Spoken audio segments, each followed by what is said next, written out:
Hey there, this is Therese Skelly, and I am so excited that you are going to be listening to an episode of the Fiercely Brilliant podcast. Do you like those two words? Fiercely Brilliant. My hypothesis is that you are here for a reason. We all are. Our souls have led us on journeys that have very often taken some twists and turns, and sometimes it's not pretty. Sometimes there's struggle and there's loss and there's challenge, and in the middle of that, there's always a way out. And it's those times that often lead us into our great life and work. So you're going to hear stories in these episodes of myself and other beautiful people that share the journey. They share how they got to the place where they're standing, working in their brilliance, and being the powerful leaders that they are. So stay tuned and enjoy this episode. Hey, this is Therese with another episode of the Fiercely Brilliant podcast. And oh, you're in for a treat today with my guest. You're going to love this woman. So I first met Candy Barone. We are both members of the Evolutionary Business Council. And so I've been getting to know Candy for this last year. And damn, women, just strap on because we're going. So Candy, I'm so glad you're here. Welcome, welcome, welcome. Oh, thank you so much, Therese. You know, I've loved getting to know you over the last year, like really well. Mm-hmm. And, as one powerhouse to another, let's definitely take this up a notch. I am so excited to play with you today. Thank you. That is fabulous. Okay. So what I always like to do is just basically say, to the guests, like, tell us what you do and what you love about your work. Yeah, I do a lot of things. So sometimes it's what don't I do? But no, my whole function is really working with what I like to say, the 3 E's of leadership. It's emerging leaders, established leaders, and expanding leaders. It's those leaders that have influence over teams, community, culture, organizations, where they really believe in a one-to-many model. They believe that not only are they growing themselves as leaders, they're trying to grow others as leaders as well. And so it's this space of how do we lead from love, with love? How do we feed the soul of business? And how do we grow leaders who know how to show up and demonstrate that as part of their work? So that's the crux of what I do. How I do that's a lot of different ways. Right. I know you do trainings and corporate and coaching and all kinds of stuff. Yeah, you're a busy woman. Okay, so how did you get started in that? Were you in a corporate position and you moved it? Like, tell me the kind of trajectory. Yeah, I actually started my career out as a mechanical engineer. So I am one of the few female mechanical engineers that was out and about, 30 years ago at this point. Uh-huh. And so I have 20 years in corporate. I played with a lot of the Fortune 100 companies. And on the outside, I had a lot of what you would say, I was successful by everybody else's measure. I was a high performer, type A++ personality. I was climbing rapidly in corporate, had a lot of different, I moved out of engineering right away, moved into sales capacity, and then just started to really take on some very advanced leadership positions in my corporate 20 years that I was in corporate. And what was interesting is I was in a space where, from everybody's perspective, I was succeeding. I was kicking butt. I was taking names, and I was completely lost and beyond burnout in such a way that I ended up in the hospital at 35 thinking I was having a heart attack. And so it was a massive wake-up call for me when I realized that I wasn't having a heart attack, but ended up manifesting a mass inside my chest because of the stress and the anxiety. I was working 80 to 100 hours a week every week. And I'm not exaggerating. I'm legitimately was working that amount of time. I joke that I used to sleep with my crackberry. If you remember the Blackberries back in the day, it literally had a pillow on my bed.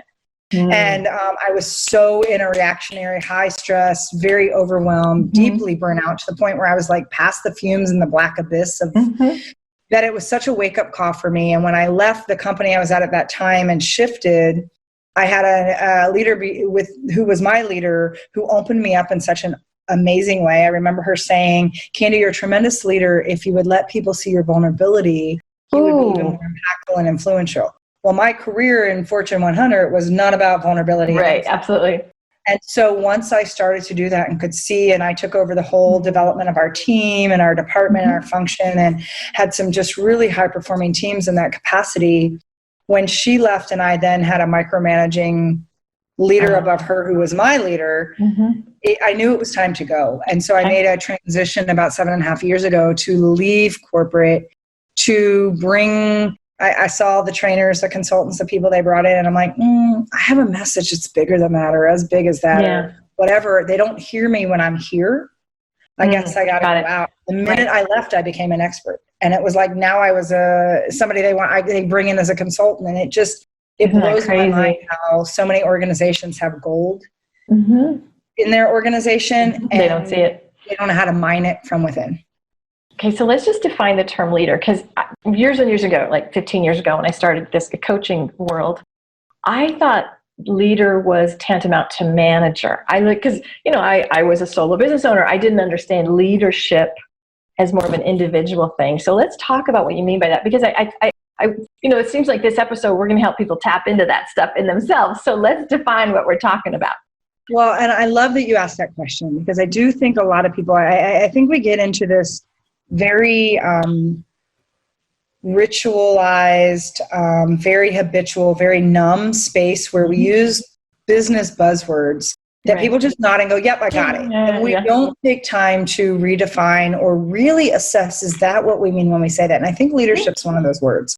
Because I grew up in the era where, I was told constantly, leaders are either born or made. You're either born a natural leader or you're made into a leader based on these things, and you have a title and you manage people and it looks like this. And there's always been something about that I've struggled with. And so for me and how I teach leadership, something had to change, because I wasn't comfortable with there being this cop-out, this space that people could come back and say, well, I wasn't born a leader. Right. Or no one gave me permission to be a leader. That I'm like, that doesn't seem right to me.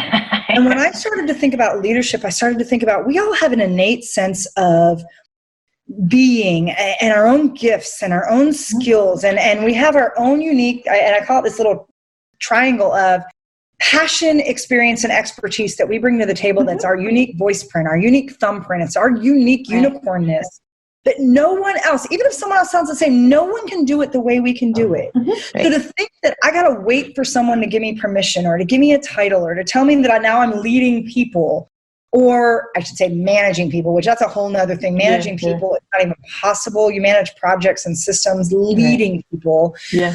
But that being said, when it was like, okay, you're either born a leader, people would always say, Candy, you're a natural born leader. I'm like, yes, there's skill sets I have that have been the societal norm of what leaders look like. They're articulate, they're outspoken, and there's things I work on every day that are my gifts, my skills, because when I look at leadership, I define it as a function of three things. It's a function of how you choose to show up. It's a function of how you choose to serve others. And it's a function of how you choose to take personal responsibility inside those two spaces. So the operative word is choose. I was going to say, and I'm not hearing, you're an executive, you're in a company, you have a title, you have X amount. So that means, like, wait, drum roll, everybody could be a leader, or anybody could be a leader. And that's everybody's opportunity, everybody's responsibility, and team sport. And how many people have been in organizations where I don't care what that person's title was, they were not leading. Oh, absolutely. Absolutely. And I love, my favorite thing is when people are like, well, he's leading from fear. That's not possible. Leadership does not come from fear. Leadership comes from a place that of service and love and abundance for others. When you're leading from fear, you're micromanaging. That's not leading. Insecurities, it's not leading. And so it's disrupting. So what you ask what I do, I disrupt that very definition of leadership so that people stop copping out and not showing up in that space. Because we each have an ability to lead based on, and leadership sometimes means taking a back seat and following as well. So what if, I always go to the objections. So I listen for what people are going to, they're hearing this, the little gremlins that are saying, but I don't have enough. I'm not old enough. I've never done it before. What's mine to do? I don't know how. How do you, if somebody is like, right now we're living in crazy fucking times. And there's a lot of people feeling very powerless. Like, I want to do something, but I'm not an elected official. I don't have a shit ton of money to throw at everything. So, like, how do you help people get past those fears and those objections to kind of step into just a little pivot into some leadership? How do you do that? Yeah, first of all, I call that the justing. When we cop out because we're like, well, I'm just a newbie. I'm just a female. I'm just a this. Okay, that immediately shuts you down because you show up from a place that says, I'm not enough. Yeah, I can't. Adjusting equates to, I don't believe I'm enough. Yeah, and there's so many people that get caught up, and I know from being a former recovering perfectionist, that they keep waiting for all their ducks to be in a row. And there's two quotes that changed my life. And really, I hope we'll put this into perspective for people around missed opportunity. And then I'm going to share 3 questions that I offer people to get out of their own way in this space. And so the quote, one of them is from Joel Manby, who is the CEO of the Hersinger Family Organization. So that's like Branson and Dollywood and all of these things. He has a quote. It's actually on my bathroom wall in my guest bathroom downstairs that I created a picture for. And he says, do for one that which you wish you could do for many. Do for one. It makes me beautiful. Yeah. Because it's like, stop waiting till you got the money. Stop waiting till you have the education. Stop waiting. You right now are some level above someone. You only need to be one pace, 1 foot, 1 step ahead of whoever it needs to be lifted from you. Yeah. So when you recognize that people need you where you're at now, it's not about you arriving. It's about you realizing that right now you are on this planet in this time with all of the shitstorm that's going on, with the trees and the mountains and the water and the sky and everything that's magnificent around you. You are here with great purpose in this moment for a reason. You are wasting you as a resource when you don't step into that. And the second quote that changed my life is one from J. Abraham that says, if you truly believe that what you have has value. And I'm going to paraphrase what he says, because he says for your clients, I think if you truly believe that what you have has value for others, then you have, because here's the moving from responsibility to where this just kicked me in my ass and said, you have a moral obligation to serve it in every way possible. Right. Moral obligation. Damn. My passage for being here on this earth is that whatever you believe, God, Tao, Spirit, we call it Penelope in a group because people get locked up on the word. Whatever that is for you, if you are here on this earth not using the gifts you've been given, that is the epitome of selfishness, in my opinion. Woo. Okay, that's a mic drop moment. And so what I just want to deconstruct a little bit is, you don't have to know the how, you don't have to know the why. That like divine discontent, that little that's all you need. And you just say yes. Burning necessity, because here's the thing. The how, when, and why are none of your business. You say it is not your domain. Right. The what, in terms of what do I want to create, affect, influence, change? What do I want to add value to? What's my living legacy that I'm leaving people in every moment they engage and interact with me? And why does that matter to me? Not my spouse, not my this, not my... Why does that matter to me is the only thing. And then who do I serve? I call it your what, why, and who. Who do I serve in that space? Because you're not for everybody. And I asked people, I said, if you have to ask yourself, first of all, it's a trick question. Because if you have to say, am I playing small? You already know the answer. If you ask yourself the question, am I playing small? The answer is a resounding yes. Because when you're in your sweet spot, when you're in the zone, when you're firing in your gift and shining your light, you don't ever have to question. You just know there's a knowing. So if you ask, am I playing small? The answer is hell yes. And then I've got 3 follow-up questions for you to consider. Bring them out. And the first one is, who am I not serving right now? Who needs me? Who right now send a prayer out into the universe for what I have to offer? And even if it's just a shoulder of this, and this gets me very emotional, but it's that space of who am I not serving?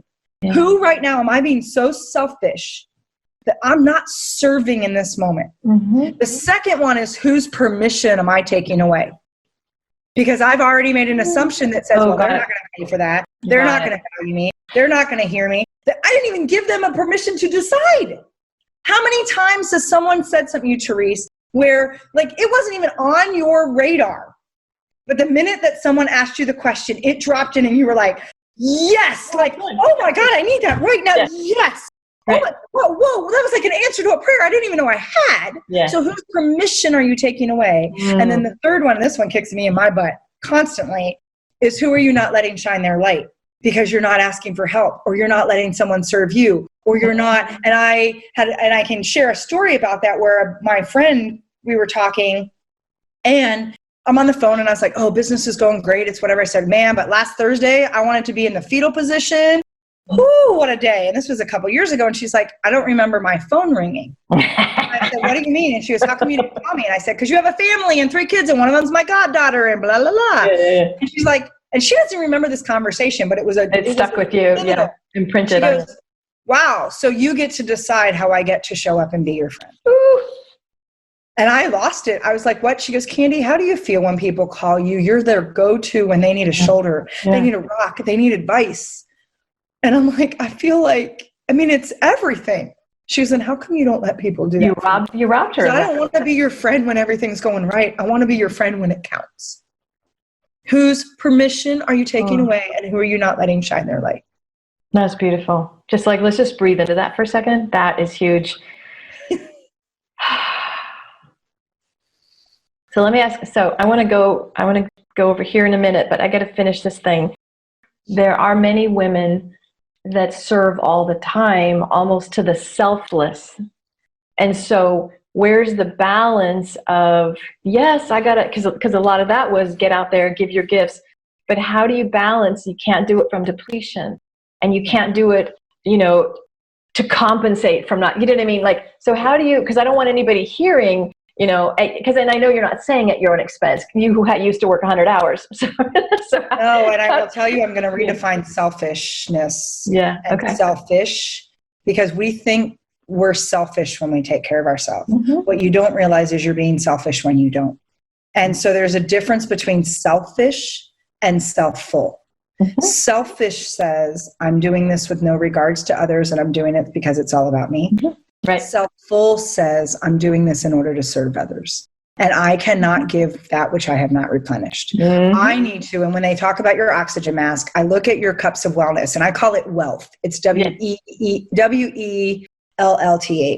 which is about women. Well, it's about people knowing the space of being empowered and loving themselves and leading. It's that space of self-love and leadership, and being empowered in that space. And what happens is we have 5 cups of wellness. We have an opportunity. And it's our spiritual bucket, our mental bucket, our emotional bucket, which that 3 has to be full, because they affect then your physical. That's the foundation, right? And it is selfish for you to pour from a cup that is tainted, that is toxic, that is depleted, because all you're giving people is the residual crap left over. You are not giving your gifts. And again, when you don't show up and live that moral obligation of giving the gifts you have to offer and the value that you were designed to lead from, that is the definition of selfish. It is not selfish to put yourself first. It is a requirement. It is a non-negotiable. And it requires you to be very clear about your boundaries. And if someone else doesn't understand that, that's their issue, not yours. Bingo. Beautiful. Good. I just wanted to make sure that was heard too. And I love how passionate you are about that. Okay. We're going to go here. If you're cool. And we do not script any of this, right? I just get guided. Let's roll. Okay. So in terms of leadership, one of the things that I brought up earlier was, but I don't know what to do. It's on my heart. I'm called to do something. And so we're filming this in November of 2020. Right in the middle of we don't know who's our president in the United States. So it's kind of crazy times, and it's been a crazy year. And I know you were really touched with the racial issues, the Black Lives Matter, the protests, the discrimination. And so here you are, a white woman, started a Facebook group called Unpacking Racism. And some would say, who the hell are you? Like, why would you do that? You're like but it's like, it's such a beautiful example. And Candy doesn't come in knowing the answers. Candy comes in facilitating conversation, right? And so I just wanted to show an example of, there was a thing that called you, and how did you get to the point of saying, I can do something about it? Like, because I think if we can deconstruct and demonstrate, this is you got hit, like the heart, and then now you have a thing. So show a little bit of that journey, because I think it's a beautiful example of just stepping in because you were guided. You didn't need qualifications and nobody gave you permission, right?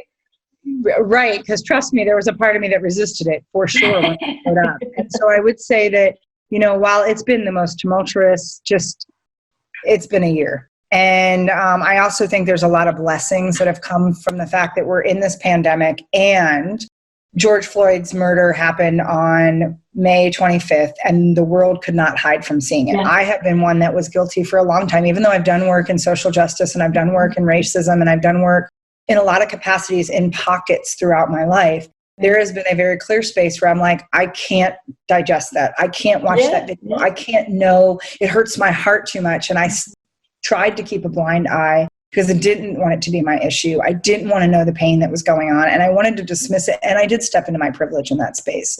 And what happened was there was a moment where there was no not watching it. I remember even when it first happened, and I was like, I can't watch this video. I'm like, and this very clear, compelling knowing came in and said, you don't get to choose that this time. There's something about you need to do.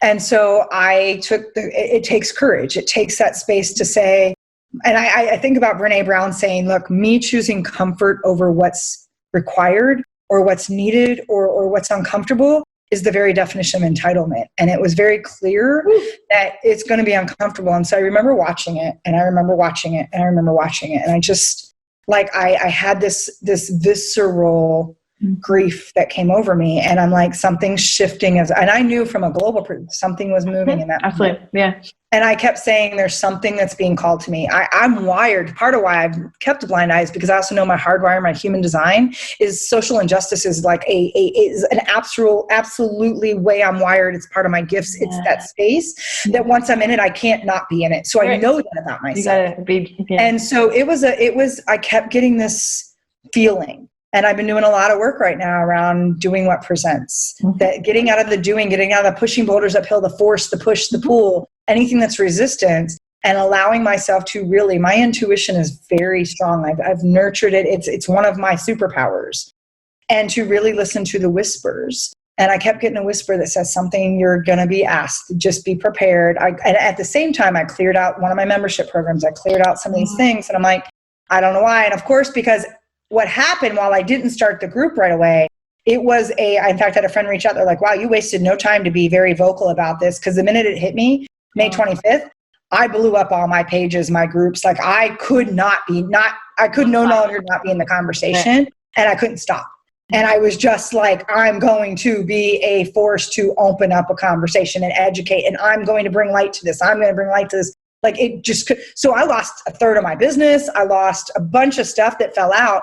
And it didn't matter. I was very clear. And about 3-4 weeks after the incident, I was sitting here on my computer. It was a Wednesday at 1:00 in the afternoon. And I was like, oh, I'm supposed to create a community. Okay, what am I calling this community? And all of a sudden I got this, you keep talking about how we need to unpack. And I'm like, you're kidding, right? I literally have these conversations when things drop in. I was like, wow, can I do anything small? Can I do anything on like this just little? And I'm like, okay, so we're not tweaking racism. Like, well, that's not a loaded freaking term, if ever. And I'm like, okay, so I'm going to set up a group. It's going to be like 20 to 50 people in my inner circle. Okay, so I'm going to reach out. And I reached out and I invited a couple of my white friends. And I was like, okay, we're going to engage this conversation. I remember going, we can't be in this conversation unless there's diversity and whatever. And I remember the very first one of my Black friends, because I'm very blessed to have a diverse community, that I'm like, oh my God, what are they going to think? They're going to be like, who are you? Blah, blah, blah. And I'm like, I can't. And I'm having this whole conversation while at the same time, the whole group's getting all my verbiage is just like, things are just pouring out of me. It's automatic writing. And I'm like, okay, so apparently I'm doing this. There's a community and I just hit send and what's happening and blah, blah, blah, blah, blah. And then all of a sudden I hit that first invite and that person reached out and said, oh my God, thank you. That then I started to invite people in my group. This group has grown to 1,300 people, where 255 are actual people I know. The rest has been people that have, and to your point, I don't know. The more I lean into this, the more I realize I know nothing. Yeah. And I am truly facilitating a place. I was very clear about what the guidelines need to be. I'm very clear about, we've only had 3 people that had to be removed because they were trolls, but very sacred, safe space. And even I posted yesterday in the election stuff going on, and the thread that's showing up, people are really engaged and they're not agreeing with each other and they're having these really open conversations, and something magical has happened from it. And it literally was just a knowing that even though I'm sitting here arguing with myself and at the same time taking action, because it was one of those that was just so clear and deep. it had to be it had to be. You've learned though, and so again, I like to deconstruct the steps so you can go, oh, these are the steps. Right. And so you had the, like, I'm drawn to something, and you knew you were going to do something. So you noticed what was calling you. You said, okay, I'll do something, and then you waited. Because imagine if you had to put spreadsheets and copywriting around it, and you just trusted, and then it got dropped in, and then you acted, and so then there was the courage piece. Yeah. Well, and the courage piece really kicked in after it started, because when I thought 20 to 50 people, I had a complete freak out the first week, because literally the first day 100 people, second day 100 people, third day another 100 people. I literally had like 800 people in like 5 days, and I'm like, oh my God, I don't know what I'm doing. This isn't mine. I mean, I really had a freak out moment, because it was like, this is supposed to be 20 to 50 people of I can control and contain. Right. And then I got caught up in the fact that there's 800 people, and I have a responsibility, and I got to be in every thread, and I got to make sure I'm managing. And in the beginning, there was some of that, because people needed to know what the rules were, the guidelines. Right. Ooh, I got to say, there were spaces that I had to do that self-care to check out, because I got really consumed. And now there's this nice rhythm and balance of, I get to facilitate, I get to go through, and I've got other people. In fact, someone reported the other day, someone that he removed himself before I did, that was a troll. And I'm like, people know the integrity of this group. Because you've taught them, you've taught the culture. That's what leaders do. It bled down, and so you showed them how to be. So I really appreciate this example, because it looks like, wow, all those years of corporate experience, you're gonna rock at this. So I love your authenticity about, like, I still have meltdowns around it. Just saying, this thing's been going on since the end of June, and there's still days I'm like, how? Because there are days that there's some conversations and things that get posted that trigger me, and I'm like, why am I doing this? My name is all over this. Wow. And I mean, I lost a third to a half of my business due to COVID and me stepping into the space, and I've gained so much more. I mean, I was going to say, is it worth it? Is it worth it? Without a doubt. Even if I wouldn't have gained back different business, which I'm actually attracting people that want to be in a different conversation, which is beautiful, it still would have been worth it. Because I also think about the question that, even if you weren't getting paid, even if you weren't being recognized, would you do this anyway? And for me, it was I cannot not do this. Like, there's such a knowing force. It becomes this necessity that, like, you breathe. That's a soul thing. I think that's soul, right? Your soul's guiding you. It's such a soul thing, and it's such a space where, like, you literally dream about it. You speak about it. I wake up knowing things I'm going to post. I wake up knowing ways I need to handle something or whatever, and I've just surrendered it. It's just, I'm just a vessel. It's not. I was going to say, that was the word I was going to use. You're just a vessel. Well, it's not a group. It's just a space I was asked to create. Right. And you won't even know for a while the ripple effect of these conversations. You literally are affecting generations. You're affecting people's children and other lives. So it's deep. Okay, we got to wrap up. Yeah, but you never know. It's crazy. Is there, like, if somebody's listening and they're like, oh, that's a cool story, I want to do it, but I'm afraid. Like, is there any like last couple sentences, a little inspiration, anything you could just do a candy bomb on them? Yeah. First of all, if you're afraid, do it afraid. I'm just going to be that clear. If it shows up, and if you really lean in, let yourself be still enough to hear the whispers that are dropping in. We know exactly what we should do when we what I call destroy the noise. So I would say, learn how to say yes to yourself. And I say yes being you, empowered, strong. But that means if you're scared, do it anyway. I am scared every time. There is nothing, because here's the thing, and I had a coach tell me this once: if you're not scared, you're not going big enough. If you're not scared, it's not meaningful enough. If you're not scared, you don't care how people are going to receive it. There are days, even getting on this call, I wanted to throw up before I came on here. I am a seasoned speaker. I am a trainer. I do this every day. And every one of these calls, I want to throw up, because it matters. Yeah. So do it anyway. Stop letting I'm scared be your excuse. Let that be your reason too, because you're scared for a reason. If you weren't, why do it? Exactly. Why? Yeah. So do it anyway, and let scared be because scared and excitement are the same thing. It depends on which you choose to buy in. Do I want to say I'm afraid, or do I want to say I'm excited? That's right. And so do it anyway. Do it afraid. Brilliant. I love hanging out with you. I just thank you so much. This was fabulous. So And where can folks, obviously we'll put this in the show notes, but where can folks follow you? And you should. I would say if you want to follow me, the best places to follow me are Facebook, Instagram, and LinkedIn. And you can really just under there, Candy Barone, or you can just find me on candybarone.com. I'm there. Perfect. And the Facebook group, if they're interested in that? Yes, if you're interested in that, it is Unpacking Racism. It actually is at Unpacking Biases because Facebook security had a whole thing around the tag. Okay. But when you do, there'll be 3 questions to ask you because you need permission to come Absolutely. Again, to hold the integrity, but welcome people that want to be part of that conversation. That's right. Well, you're a rock star, and it's been delightful to hang out with you. And so I want y'all listening or watching, like, what are you going to do differently? Like, where's the place for you to step up? Because everybody's got something, right? Something is calling forward for you. So like notice the excuses, let yourself hear the resistance, let yourself hear the fear, and then listen to what Candy said. Do it afraid. Like who are you robbing? Like, I love those questions. And so thank you for listening, and peace and blessings. Bye now.